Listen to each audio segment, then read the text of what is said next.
Okay, so you guys have been sending in some seriously wild stuff about these North Carolina floods. Like, I mean, the headlines are bad enough, right? Yeah. But the stuff you're bigging up, that's a whole other level. And it's got me thinking something just feels off about all this, don't you think? Yeah. No, you're right. It's got people talking, and for good reason.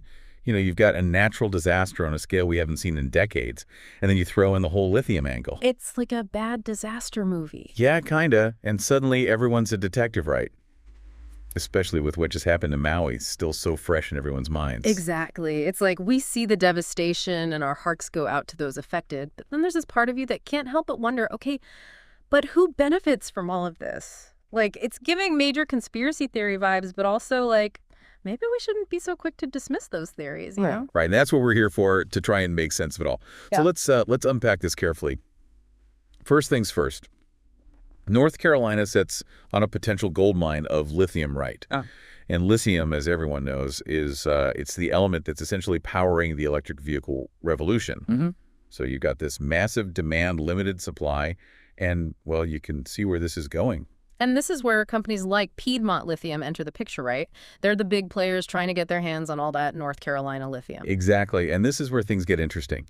Remember that Hustle video you sent me? The one where they dig up that clip of Piedmont's CEO from back in 2022? Oh, yeah. The one where he's like completely confident saying they'll be fully permitted and funded by 2024. Yeah, that's the one, and guess what?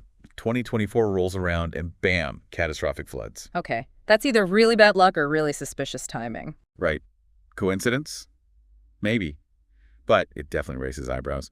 And then on top of that, Hustle goes on to show all those protests against the mines that were happening before the floods even hit. Like, residents were already worried about the impact of open pit mining, water contamination, the whole 9 yards. Wow. So it's like they were sounding the alarm bells and Then this happens. it's giving me a serious case of deja vu. All that talk about disaster capitalism after the Maui fires, this feels eerily similar. That's a really important connection you're making there. For those who might not be familiar with the term disaster capitalism, basically refers to this pattern we've seen time and time again, where corporations or wealthy individuals swoop in after a disaster and buy up land and resources on the cheap. Because everyone's desperate. Exactly. People have often lost everything and are desperate for any kind of lifeline, so they're more likely to accept lowball offers for their property, even if it means giving up their land, their history, their entire way of life. It's, well, it's predatory to say the least. And in North Carolina, with all that valuable lithium just sitting there, it's almost like the opportunity presented itself at the perfect time. The timing is definitely suspect, I'll give you that. And this is where that 2030 agenda conspiracy you mentioned starts to creep into the conversation. That whole idea that there's this global elite deliberately orchestrating events to accelerate the shift to renewable energy and usher in a new world order. Okay, now hold on a second. I'm all for a sustainable future and all but a new world order orchestrated through natural disasters. That's where I have to draw the line. It's a little too out there for me. I hear you. It's crucial to approach these kinds of theories with a critical eye. However, even if we set aside the conspiracy angle for a moment, the potential for exploitation here is very real. The demand for lithium is only going to increase. And with a disaster of this magnitude, those in power have a unique opportunity to rewrite the rules. And unfortunately, that often comes at the expense of the most vulnerable. It's like the perfect storm of factors that could easily be manipulated to benefit a select few. And speaking of manipulation, you also sent me this TikTok about train derailments. And oh boy, things are about to get a whole lot more interesting. Oh, yeah. What'd you find? So it's not just about the East Palestine derailment, which is still a huge deal, obviously, but this TikTok points out that there have been other derailments near key mining locations. You're kidding? Nope. And get this, some of them even involved trains carrying lithium and cobalt. Seriously? Yeah, and it's like, are we supposed to believe this is all just a coincidence? It's a little too convenient, don't you think? Definitely raises some red flags. Oh. But before we go full conspiracy theorist on this, we need to zoom back in on North Carolina for a second. Okay, back to North Carolina. What are we missing? Well, it's not just about lithium. Remember that Forbes article you sent about spruce pine? Oh, right. The one about the floods impacting the tech industry. I totally spaced on that one. Well, spruce pine just so happens to be the only place in the world that produces a specific type of high-purity quartz. And guess what it's crucial for? Wait, don't tell me. Smartphones. Close.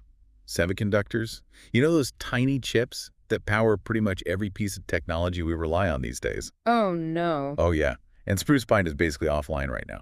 So wait, you're telling me that on top of this whole lithium land grab situation, we also have to worry about the entire tech industry collapsing because of a little town in North Carolina that most people have never even heard of? Pretty much, yeah. It Yeah. just goes to show you how fragile our global systems really are. Yeah. You know, we think we have backup plans, redundancies, but then something like this happens, a natural disaster hits a seemingly insignificant location, and suddenly the whole world feels the ripple effect. It's insane. Okay, so back to spruce pine for a second. This quartz, they produce what makes it so special. Is it like super quartz? Kryptonite for computers or something? Well, not exactly kryptonite, but you're not far off with the super part. The thing is, most quartz has impurities, which is fine for a lot of uses. But for semiconductors, they require an incredibly high level of purity. And it just so happens that spruce pine has the geology to produce that specific type of quartz. So no spruce pine quartz, no semiconductors, no everything. My phone, my laptop, my smart toaster oven. You got it. Cars, medical equipment, even military hardware, it all relies on these tiny chips. We're not just talking about your Instagram feed going dark here. Yeah. This is serious stuff. Yeah. We're talking about potential disruptions to global supply chains, economic instability, the works. This is giving me major for want of a nail vibes. Remember that poem? Like the one where a missing nail leads to a lost shoe, then a lost horse, and then bam, the kingdom falls. Except in this case, it's not a kingdom. It's like our entire tech-dependent world. It's a great analogy, though, because it really highlights how interconnected everything is. And it also throws a wrench into the whole lithium situation, doesn't it? On the one hand, you've got this huge push for electric vehicles, which of course need lithium-ion batteries to function. Then on the other hand, you've got the tech industry potentially grinding to a halt if they can't get the semiconductors they need. It's like a tug-of-war between two essential industries, both dependent on resources impacted by this disaster. It's like someone hit the pause button on the future and we're all just stuck here waiting to see what happens next. But in all seriousness, this isn't just some abstract geopolitical chess game, is it? There are real people at the heart of this people whose lives have been turned upside down. You're absolutely right. It's easy to get caught up in the big picture implications, but we can't forget about the human cost. Those hustle interviews were heartbreaking. People who lost everything, their homes, businesses, their sense of security, and now they're left to navigate this incredibly confusing and uncertain future. And let's not forget, those are the lucky ones, the ones who survived. That one woman's story, though, the one who lost her home and talked about people resorting to looting out of desperation, that's just heartbreaking. It really puts things into perspective, doesn't it? These aren't just statistics we're talking about. These are real lives. And it makes you wonder what happens to those folks now. Where do they go? What do they do? Especially with all this talk about land grabs and corporate interests swooping in, it's like if people are desperate enough, they're more likely to accept a lowball offer for their property, even if it means giving up their land, their history, their entire way of life. Exactly. It's a heartbreaking situation, and it raises some really serious ethical questions about how we as a society respond to these kinds of disasters. How do we balance economic interests with the needs and the rights of those who are most affected? It's tough to think about, that even in the face of such tragedy, there are those who would try to profit from the chaos. It's that old saying, right? Never let a good crisis go to waste. Except in this case, we're not talking about some abstract political maneuver. We're talking about real people's lives. Exactly. And that's what makes this whole situation so unsettling. Because on the one hand, you want to believe that when disaster strikes, humanity will come together and help each other out. But then you see stuff like this, and it makes you wonder if that's just naive. It's a complicated truth, for sure.